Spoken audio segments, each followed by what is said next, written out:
안녕하세요. 저는 두 아들을 키우고 있는 평범한 주부예요. 아니, 사실은 외동아들과 제멋대로인 남편을 바꾸게 하려고 노력 중인 엄마예요. 태어날 때부터 결핍 없이 자랐기 때문에 조그마한 일에도 쉽게 무너졌고, 자신이 저지른 일은 언제나 다른 사람이 해결을 해줬기에 심각하게 받아들이지도 않고 쉽게 쉽게 나 몰라라 하는 경향이 있었어요. 결혼을 하고 나서 그런 것들이 제게는 너무 힘들게 느껴졌고, 또 어떻게 이런 사람을 믿고 평생을 살아야 하나 막막했어요. 남편과 저는 살아온 환경이 너무나 달랐어요. 저도 집안 형편이 너무 가난해서 아르바이트로 학비를 벌어야 한다거나 고등학교도 겨우 졸업을 할 수 있었기에 대학교를 포기해야 한다거나 이런 것 없이 그저 평범한 집안에서 자랐어요. 제가 태어났을 때부터 맞벌이를 하셨던 부모님 덕분에 하고 싶은 것, 배우고 싶은 것은 고민 없이 배우러 다녔어요. 그렇다고 무턱대고 제가 하고 싶은 것을 다 하고 살았던 것은 아니에요. 부모님은 저한테 필요하다 싶은 것만 해주셨고, 용돈도 일정한 금액만 주시며 그 안에서 생활할 수 있게 해주셨어요. 어렸을 때에는 일주일에 한 번, 중학교에 올라가면서 한 달에 한 번 주셨어요.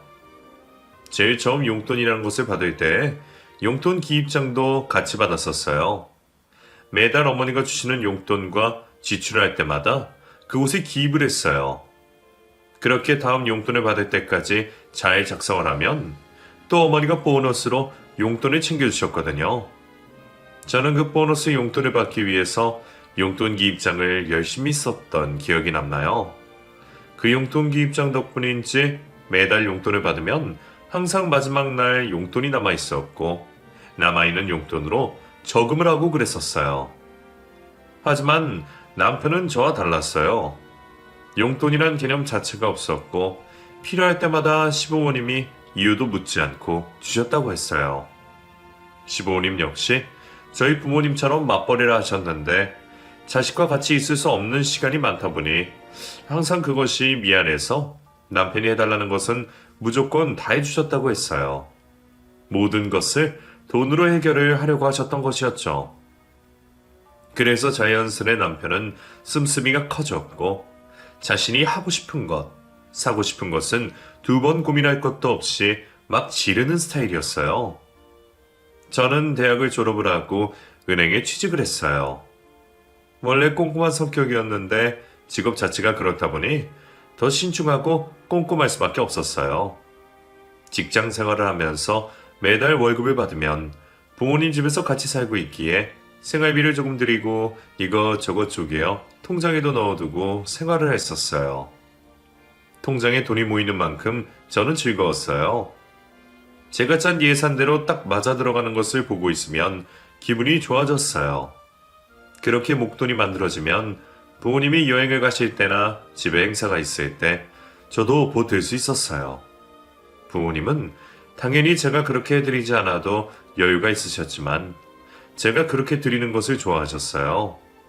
자식에게 받는 기쁨이란 건 또 다른 건가 봐요. 제가 남편을 처음 만난 것은 직장 생활을 3년 정도 했을 때였어요. 같은 지점에서 일을 하고 있는 과장님의 아기 돌잔치가 있었고, 그곳에서 남편을 처음 만났어요. 아니, 남편이 저를 처음 봤어요. 그날 저는 직장 동료들과 돌잔치를 갔었고, 남편은 과장님 남편의 후배로 그 자리에 오게 되었어요. 저는 남편과 마주친 적이 없었지만 그날 남편은 저를 눈여겨봤었고 저에 대해서 물었다고 했어요. 서로 미혼인 것을 알고 과장님 부부는 저희를 연결시켜주기로 하셨나 봐요. 과장님의 소개로 남편을 만나게 된 저는 저와 다른 성향을 가지고 있는 남편이 새롭게 보였어요.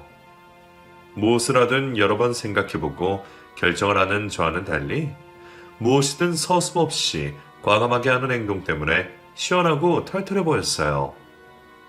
제가 이번에 어디에서 뮤지컬을 한다 하더라 이야기를 하면 남편은 생각도 하지 않고 언제 보러 가는 것이 좋겠냐며 같이 보러 가자며 바로 예매 사이트를 열곤 했어요. 앞뒤 재지 않고 자신이 하고 싶은 대로 하고 사는 남편의 성격이 초반에는 부럽기도 했어요.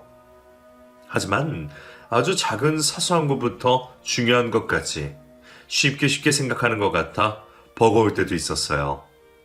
자신이 그렇게 살아왔기 때문에 다른 사람들도 그렇게 살고 있다고 착각하는 것 같았어요. 저는 고민이라고 말하는 부분을 너무 아무렇지 않게 말을 해버리니 마음에 상처가 되는 일이 종종 생기게 되었어요. 직장인들은 1, 3, 5년 단위로 퇴사의 욕구가 생긴다고 하잖아요. 저 역시 5년차가 되어가니 그런 생각이 꿈틀꿈틀 생겨나고 있었어요. 직장에서도 진급이 되고 어느 정도 일처리에 있어서 베테랑이 되었지만 그런 마음이 드는 건 어쩔 수가 없나 봐요. 친구들과 모이게 되면 너도 나도 직장에서의 고충에 대해서 이야기를 하느라 바쁘거든요. 월급을 받으면 그냥 스쳐 지나가더라. 누구는 이렇게 하는데도 나보다 더 많이 받아가더라. 정말 해도 해도 끝이 없는 이야기였지만 늘 결론은 같았어요. 버틸 수 있는 만큼 버텨보자. 지금 이 나이에 어디 가서 이 월급을 받으며 살겠냐, 이런 거였죠.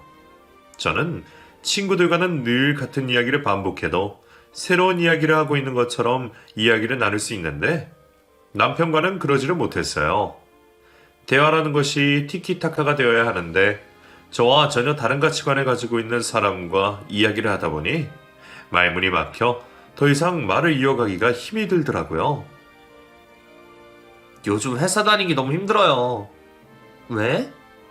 마음에 안 드는 사람이 있어서 아주 자기 멋대로거든요. 그만둬. 네? 스트레스 받아가며 다닐 건 있어? 그래서 그만두라는 거예요? 너무 쉽게 생각하는 거 아니에요? 간단하게 생각하면 될 것을 매번 그러고 있으냐는 말이지. 됐어요. 저는 저의 말에 공감을 해주길 바랬는데 남편은 정답을 이야기하듯이 대답을 해버리니 저 역시 말을 이어가기가 싫어지게 되었어요. 고충 없이 회사를 다니고 있는 직장인이 몇이나 될까요?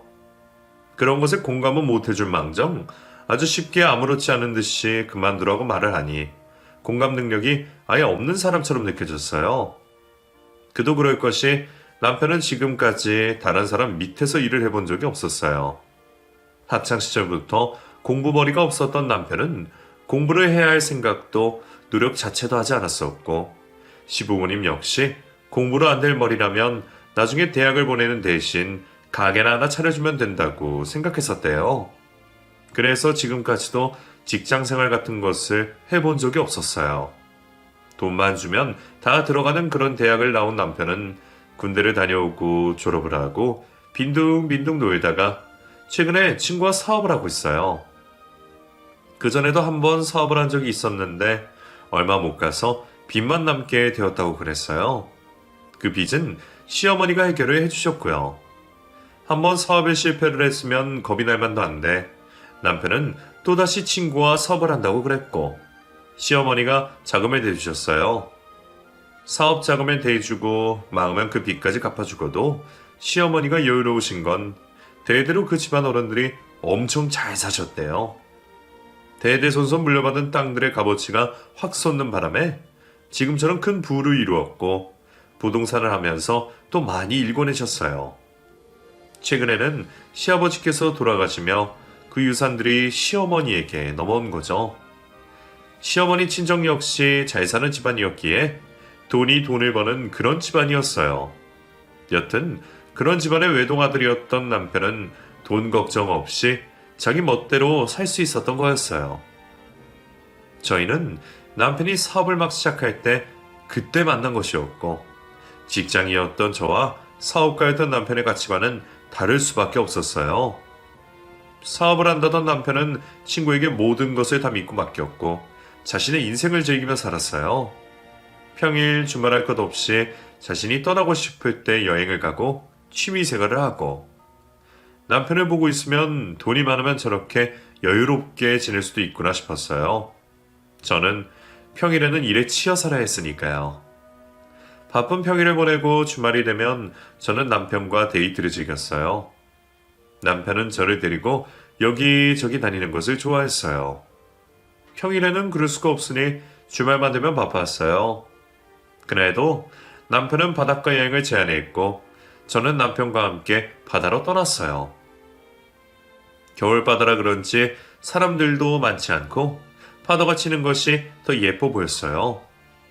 남편과 바닷가를 걷다 보니 포장마차가 줄지어 있는 곳을 발견했고 저희는 조개구이를 먹으러 들어갔어요. 원래 바다향이 많이 느껴지는 음식들은 잘 못 먹었었는데 나이가 들면서 조금씩 입에 맞기 시작했어요. 사람들이 적은 구석 테이블로 자리를 잡은 저희는 조개구이와 라면 하나를 시켰어요. 찬 바닷바람을 쐬고 들어와서 먹어서인지 맛이 더 좋은 것 같았어요. 남편은 소주도 한 병 시켰고 밖에 넘실대는 파도를 보며 한 잔씩 마셨어요. 술이 엄청 달았어요. 어느 정도 술이 들어가고 알딸딸 서로 기분 좋은 상태가 되었어요. 포장마차에 나온 저희는 왔던 길을 되돌아가며 이야기를 나누었어요. 남편은 제가 추울까봐 저의 허리를 꼭 감싸 안았고 저도 남편을 양팔로 감싸 안았어요.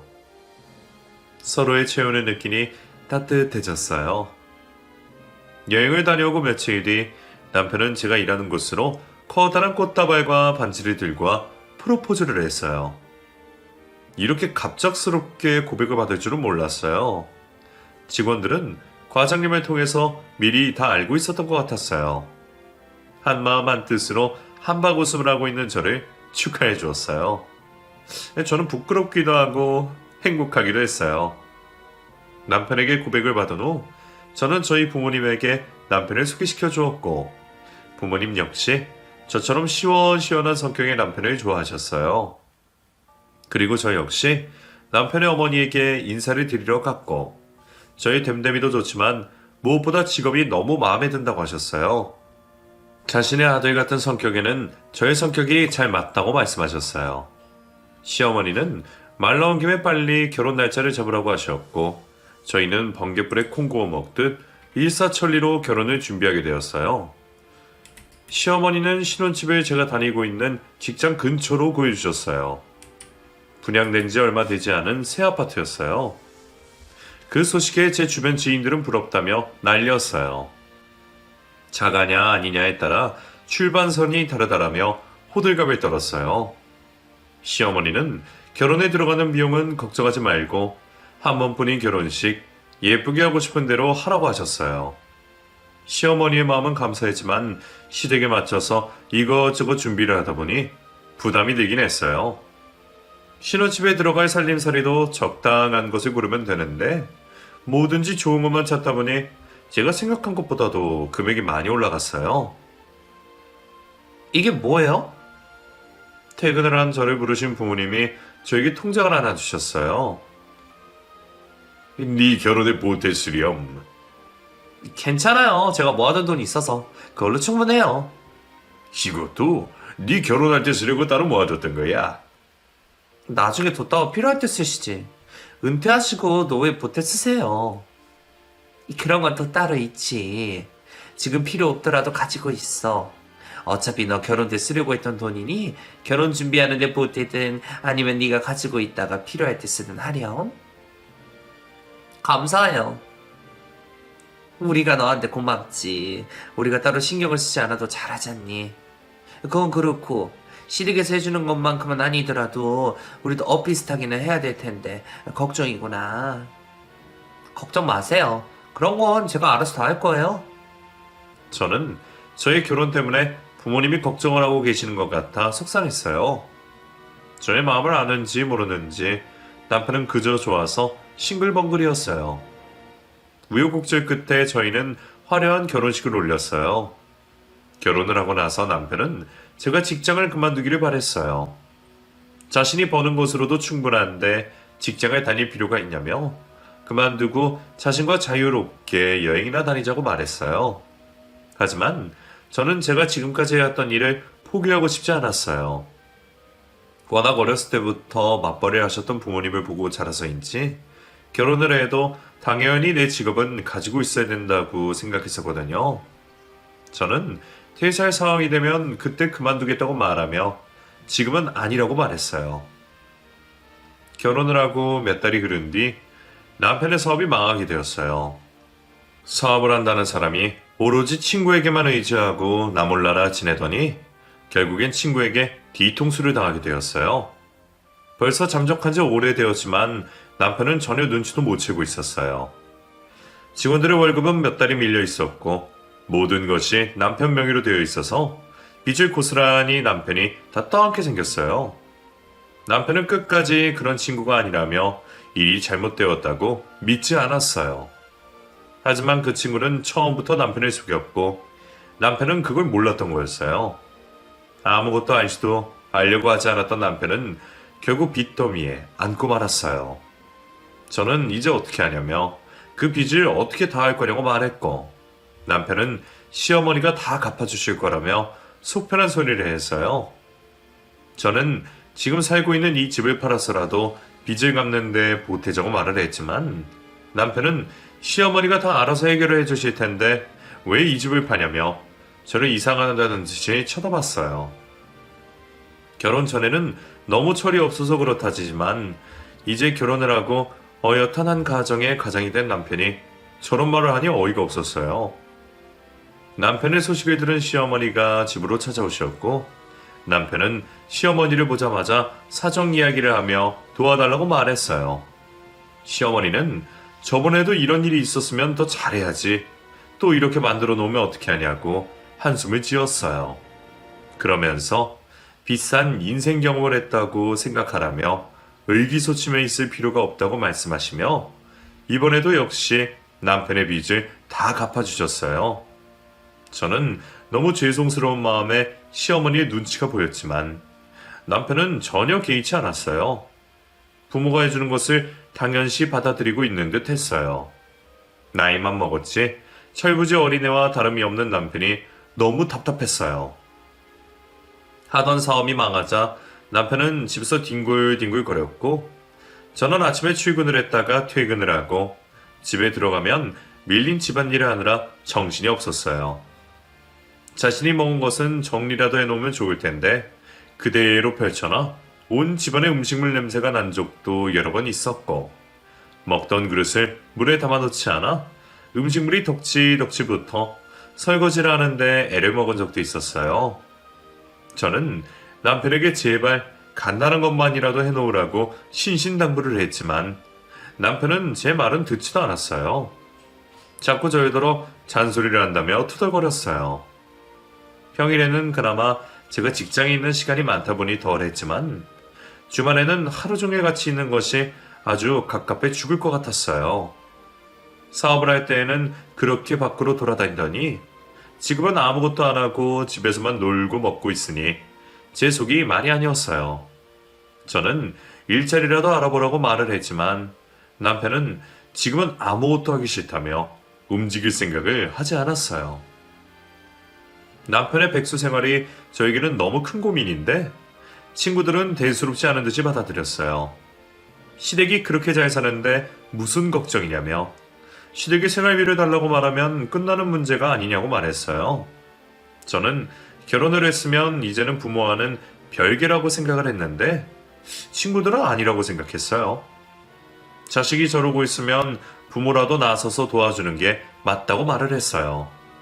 저는 돈이 문제가 아니라 저렇게 빈둥거리고 있는 것 자체가 싫은 것인데 친구들조차 제 마음에 공감을 못하는 것 같아 서운했어요.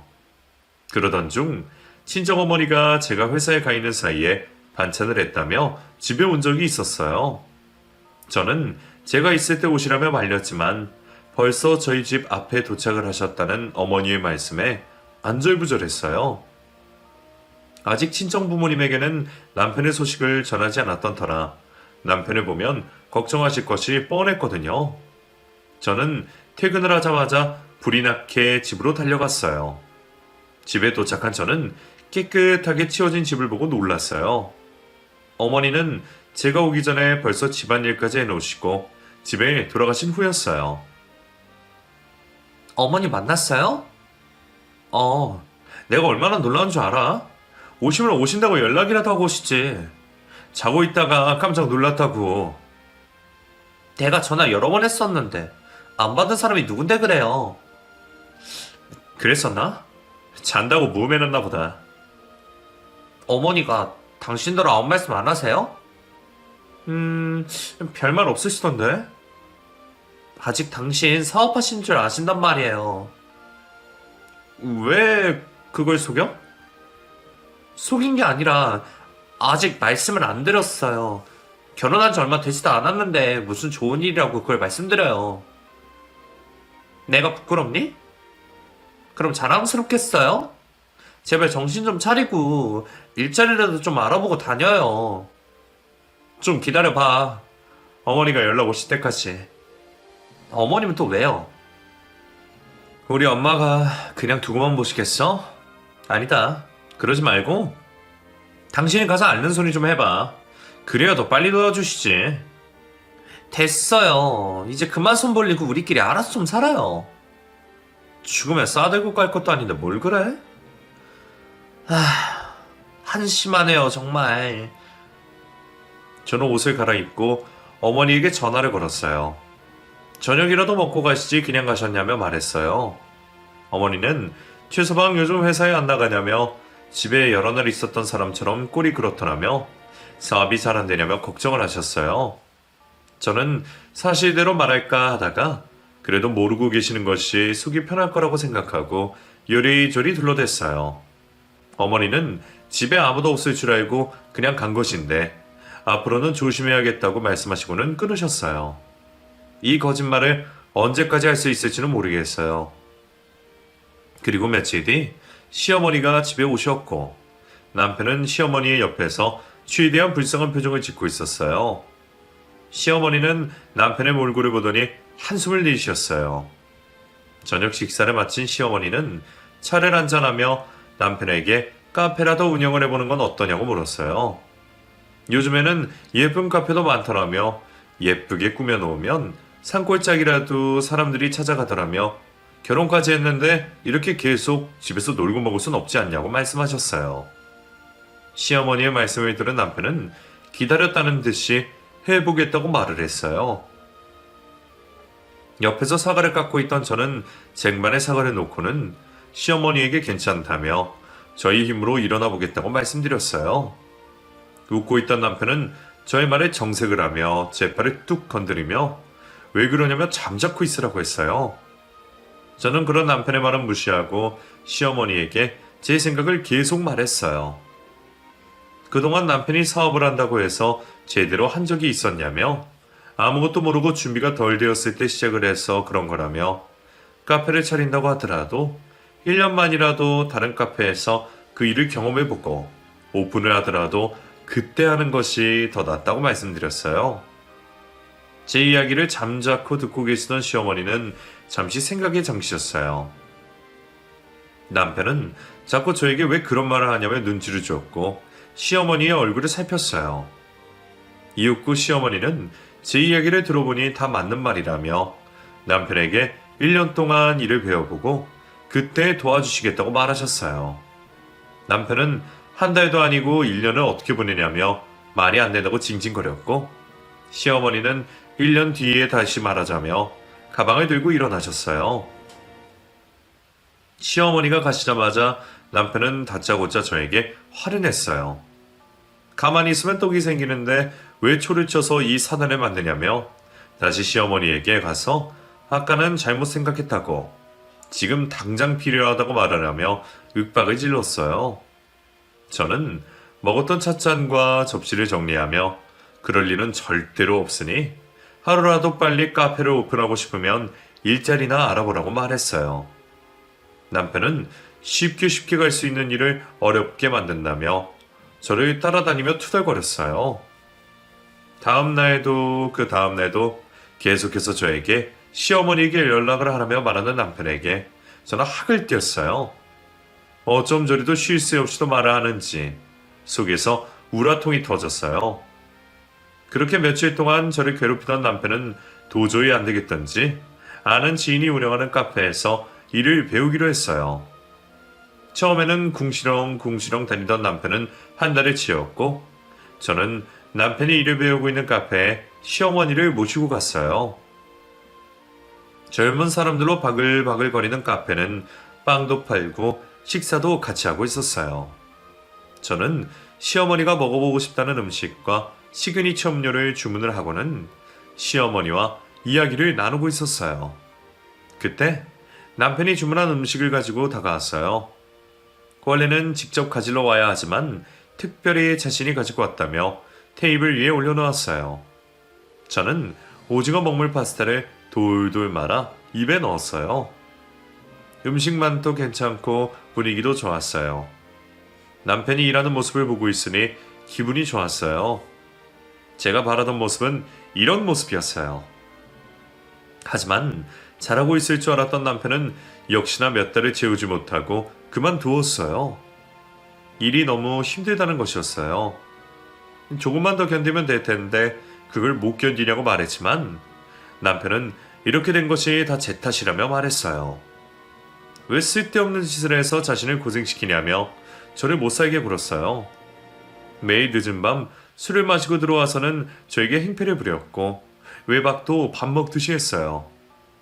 그런 것들을 모두 다 혼자만 알고 홀로 견뎌내며 지냈어요. 어느 누구 하나 속 시원하게 말할 상대가 없었어요. 아무것도 모르는 친정에도 시댁에도 제 결혼을 시기 질투하던 친구들에게도 어느 누구에게도 털어놓을 수가 없었어요. 저는 점점 웃음이 사라졌고 말수도 줄어들었어요. 직장에 가면 일만 할 뿐이지 다른 말은 하고 싶지도 않았어요. 저의 달라진 모습에 과장님이 퇴근을 하고 차를 한잔 하자고 말했어요. 저는 피곤해서 일찍 집에 가고 싶었지만 오랜만에 말씀하시는 거라 거절을 할 수가 없었어요. 저희는 퇴근을 하고 직장 근처에 있는 카페에 갔었어요. 거기에서 시원한 음료를 2잔 시켰어요. 과장님은 요즘 얼굴이 왜 이리 까칠하냐며 집에 무슨 일이 있냐고 물었고 저는 별일 없다고 말했어요. 잠시 머뭇거리던 과장님은 제게 소식을 들었다고 말을 하며 얼마나 속상하냐고 말했어요.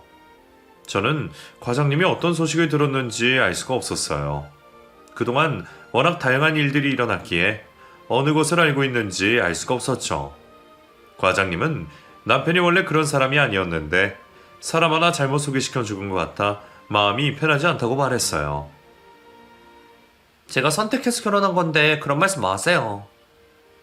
들리는 소문을 듣고 있으니 내 마음이 편하지 않아서 그래. 어떤 소문이요? 자기 남편 말이야. 요즘 젊은 애들이랑 어울려 논다는데 몰랐어? 그래요? 몰랐네요. 자기 괜찮아? 나도 처음에 듣고 깜짝 놀랐어. 아휴, 사실 이 말을 할까 말까 고민했는데. 무슨 말이요? 하세요. 저도 알고 있어야죠. 그게 사실 어떤 사람들은 자기 남편이 결혼을 한 줄도 모른대. 총각 행세를 하고 다니다 보더라고. 나도 이런데 자기 마음이 어떨지. 괜찮아요. 그러다 말겠죠 뭐. 혼자 끙끙 앓지 말고 나한테라도 하소연해. 내가 어디 가서 얘기할 사람도 아니고. 네, 그럴게요. 제가 몸이 좀 안 좋아서 먼저 일어나 볼게요. 그래? 과장님의 이야기를 듣는 순간 저는 멍했어요. 술만 마시고 돌아다니는 줄로만 알았더니 밖에서 총각 행세까지. 뭐 저런 인간이 다 있나 싶었어요. 저는 집에 가는 길에 편의점에 들러 맥주를 사서는 집에 올라왔어요. 집에 온 저는 안주도 없이 맥주를 들이부었어요.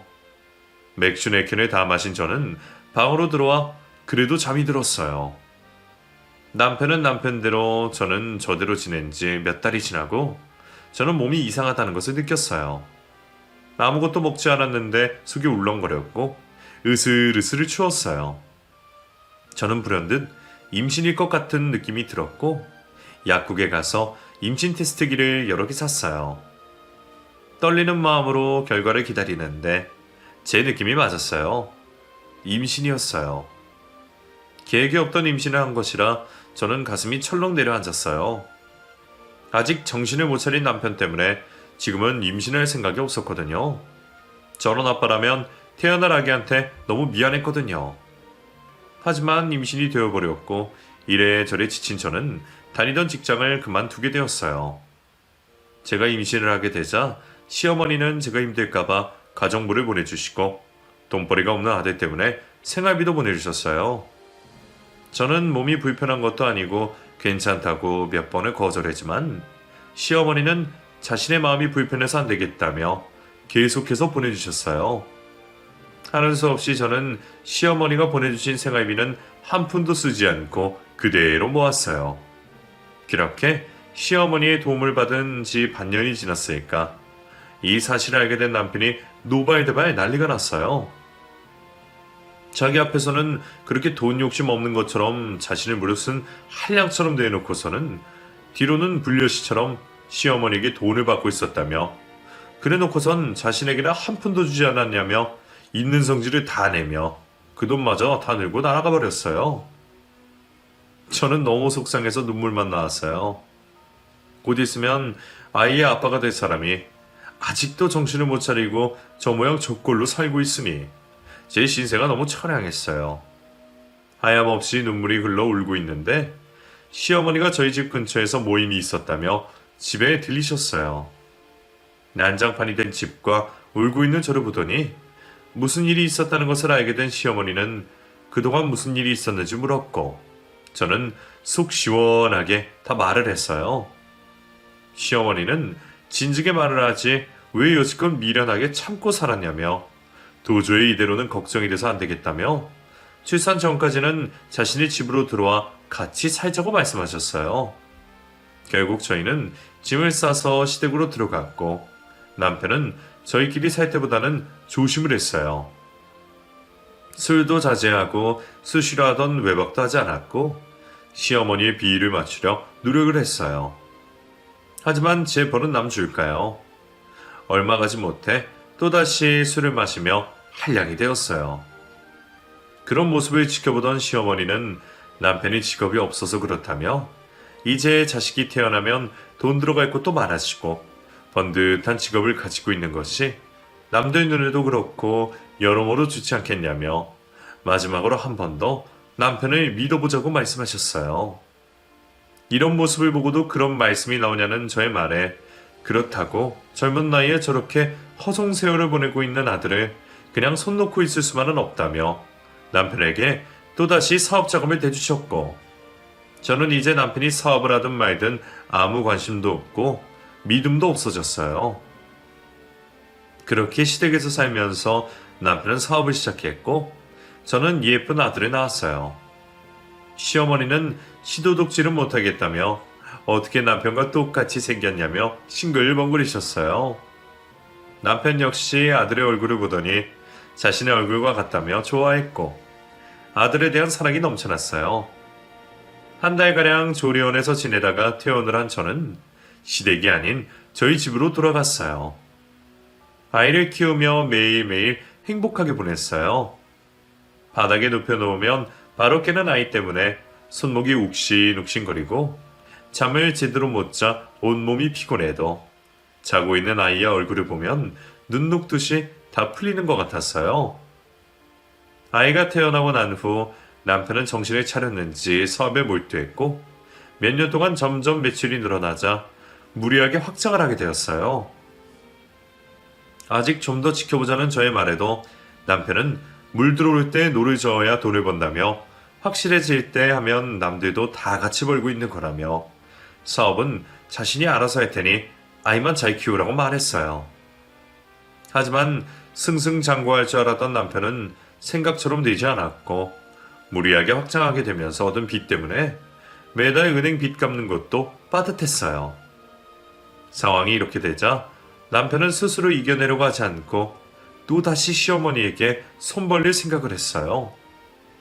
자신이 가서 부탁을 하는 것보다는 제가 아이를 데리고 가서 부탁을 하는 것이 더 낫겠다며 저에게 시댁을 가라고 부추겼어요.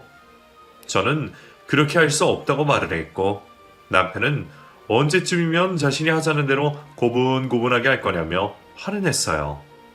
남편과 옥신각신 실랑이를 벌이다 남편이 그만 저를 미치게 되었고 저는 그대로 바닥에 쓰러졌어요. 그때부터였어요. 남편이 폭력적으로 변하게 된 것이. 그 이후로도 남편은 술만 마시고 들어오면 자기 인생에 하나도 도움이 안 된다며 저를 미치고 화를 냈어요. 언제까지 이 상황이 되풀이될지 도무지 희망이 보이지 않았어요. 그러던 어느 날 저는 시어머니의 건강검진 결과를 들으러 병원에 같이 가게 되었어요. 며칠 전 건강검진을 받으신 시어머니는 대장에서 여러 개의 용종이 있다는 것을 확인하고 조직검사를 해놓은 상태였어요. 오늘은 그 결과를 들으러 가는 날이었고요. 시어머니는 암인 건 아닌지 걱정이 된다고 말씀하셨어요. 저는 별일 없을 거라며 두 손을 잡아주었어요. 다행히 시어머니는 초기에 발견을 하셔서 간단한 수술만 하면 되는 정도였어요. 시어머니는 가슴을 쓸어내리시며 간단하게 끝나는 수술인데 굳이 사업하느라 바쁜 남편까지 알 필요가 있겠냐며 남편에게는 말하지 말아달라고 부탁을 하셨어요. 저는 그렇게 하기로 하고 수술하기 전까지 저희 집에서 지내자며 시어머니를 모시고 저희 집으로 왔어요. 아들은 시어머니를 보자마자 좋다며 깡충깡충 뛰었고 시어머니는 아들의 재롱에 흠뻑 빠지셨어요.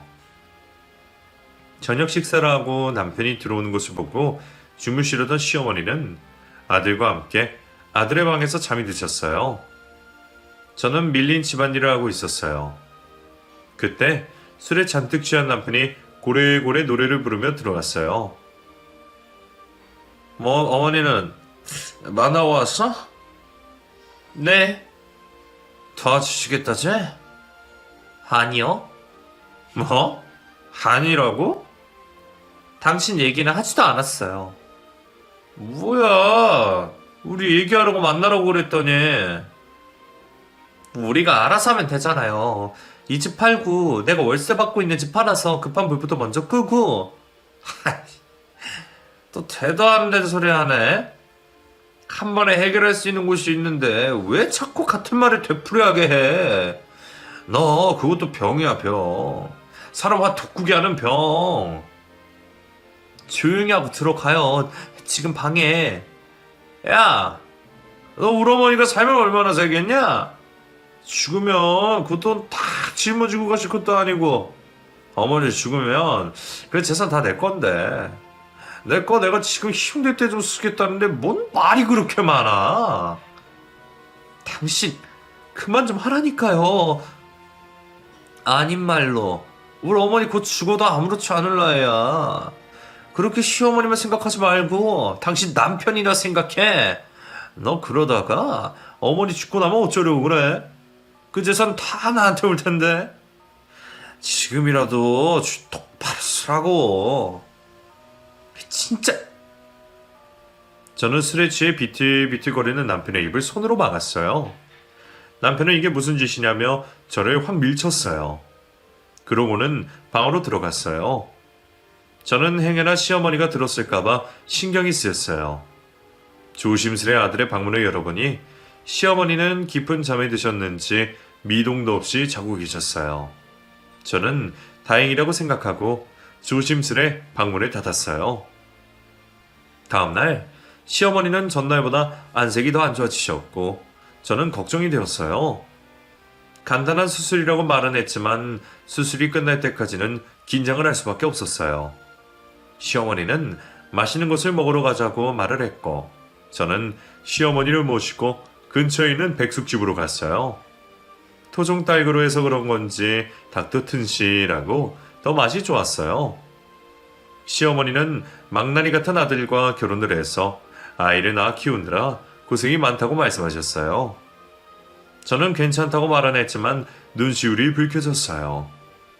꼭꼭 싸매고 있던 제 마음을 어루만져주는 것 같았어요. 시어머니는 그런 제 마음을 다 알고 있다며 남편이 저렇게 된 것은 다 자신의 잘못이라며 어느 정도 궁핍 파트너도 있어야지 힘이 들 때 이겨낼 수 있는 힘이 생기는 건데 그러지 못했다며 지금 와서 그것이 제일 후회가 된다고 말씀하셨어요. 바쁜 부모 밑에서 혼자 지내는 것이 안쓰러워 무작정 돈으로 해결해야 했던 자신의 잘못이라며 한숨을 쉬셨어요. 저는 그런 시어머니의 손을 잡아드렸어요. 며칠이 지나고 시어머니의 수술일이 다가왔고 저는 아들의 친정에 맡겨두고 시어머니와 병원에 갔어요. 어느 누가 봐도 어둡고 근심인 얼굴을 하고 있어도 남편은 전혀 눈치채지 못했고 자기 멋대로 하고 다녔어요. 남편이 그러는 동안 저는 시어머니의 옆에서 시어머니를 보살폈어요. 수술실에 들어가는 순간에도 손을 꾹 잡아드렸어요. 무사히 수술을 마치고 퇴원을 하게 된 시어머니는 저희 집으로 갔어요. 며칠 동안 남편은 집에 들어온 건지 안 들어온 건지도 모를 만큼 집은 깨끗했어요. 저는 집에 있는 동안 시어머니가 불편하시는 것이 없게 지극정성으로 보살펴 드렸고, 시어머니가 퇴원을 하고 저희 집에서 며칠을 보내는 동안에도 남편은 집에 들어오지 않았고 연락조차 없었어요. 다음날 저녁 남편이 집에 들어왔고 주방에서 저녁 식사를 준비하고 있는 저에게 다짜고짜 달려와 저의 멱살을 냅다 잡았어요. 넌 부잣집 시집 와서 팔자 좋다? 이거 나요? 못 놓겠다면 당장 나요. 남은 지금 돈 때문에 피가 말리는데 이게 다 뭐야? 남편은 한 손으로는 제 멱살을 잡고 다른 한 손으로는 식탁 위에 차려놓은 음식들을 바닥으로 밀쳐 떨어뜨렸어요. 그 순간 시모가 욕조에서 나와 제 멱살을 잡고 있던 남편의 손을 잡아 빼고는 제 손에 통장과 도장을 쥐어줬어요. 그 모습에 깜짝 놀란 남편은 뒷걸음질을 쳤고 저는 제 손에 있는 통장과 도장을 봤어요. 시모는 숨을 헐떡거리며 남편에게 앞으로는 절대로 저를 함부로 대하지 말라고 고함을 치셨어요. 그리고는 자신이 가지고 있는 모든 재산을 며느리인 저에게 넘기겠다며 으름장을 놓았어요.